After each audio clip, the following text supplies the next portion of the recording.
காவேரி கிட்ட phone number வாங்கி நிவின் விஜய்க்கு கால் பண்றாங்க. கால் பண்ணி நீங்க சேஃபா தானே இருக்கீங்க விஜய் அப்படின்னு சொல்லி கேக்குறாங்க. நான் சேஃபா தான் இருக்கேன் நிவின். என்ன நிவின் கால் பண்ணிருக்கீங்க அப்படின்னு சொல்லி கேட்கும்போது, நீங்க இப்படி இருக்கும்போது உங்களுக்கு ஏதாவது நான் உதவி பண்ணணும்ல, அதுக்காக தான் நான் கால் பண்ணிருக்கேன். அதான் அந்த பசுபதி வீட்டுக்கு போலாமா அப்படின்னு பாக்குறேன். அங்க ஏதாவது ஆதாரம் கிடைக்குமான்னு சொல்லிட்டு அப்படிங்கிறாங்க. உடனே விஜய் நானும் அங்க வரேன், நம்ம 2 பேரும் சேர்ந்தே பார்க்கலாம் அப்படின்னு சொல்லிட்டு விஜய் சொல்றாங்க.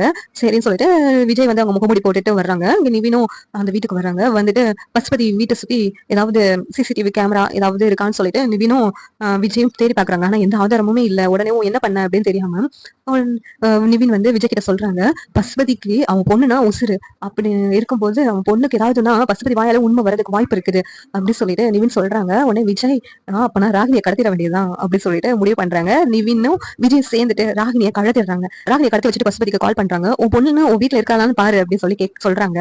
உடனே பசுபதி ராகினி எங்க இருக்கா அப்படின்னு சொல்லிட்டு ராகினி நீங்க தான் கடத்தி வச்சிருக்கீங்களாடா, ராகினி இன்னும் பண்ணிடாதீங்கடா அப்படின்னு சொல்லிட்டு பசுபதி சொல்லிக்கிட்டு இருக்காங்க.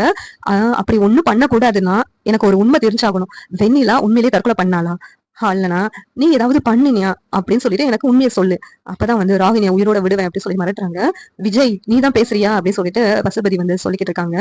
கரெக்டா கண்டுபிடிச்சிட்டியே அப்படின்னு சொல்லிட்டு விஜய் சொல்றாங்க. என் பொண்ணை எதுவும் பண்ணிடாதடா அப்படின்னு சொல்லி சொல்லிக்கிட்டு இருக்காங்க. உன் பொண்ணை எதுவும் பண்ணக்கூடாதுன்னா எனக்கு உண்மை தெரிஞ்சாகணும் அப்படின்னு சொல்லி கேட்கும்போது அவனே பசுபதி நான் பேசிக்கிட்டே இருக்கும் போது தெரியாம அப்படியே கணத்துல அரைஞ்சேன், அவன் மேல இருந்து விழுந்துட்டா மாடியில இருந்து. இது நானா விருப்பப்பட்டுனா அவளை கொல்லல, அது எதார்த்தமா நடந்துருச்சு அப்படின்னு சொல்லிட்டு பசுபதி சொல்றாங்க.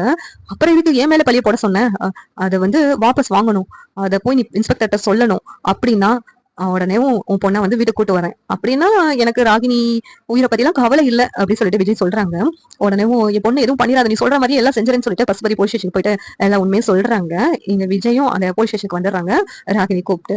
இந்த சீரியல் எப்படி நல்லா இருக்கும் நீங்க நினைக்கிறீங்கன்னு கமெண்ட் பண்ணுங்க. இந்த வீடியோ பிடிச்சிருந்தா லைக் பண்ணுங்க, ஷேர் பண்ணுங்க, சப்ஸ்கிரைப் பண்ணுங்க. தேங்க்யூ.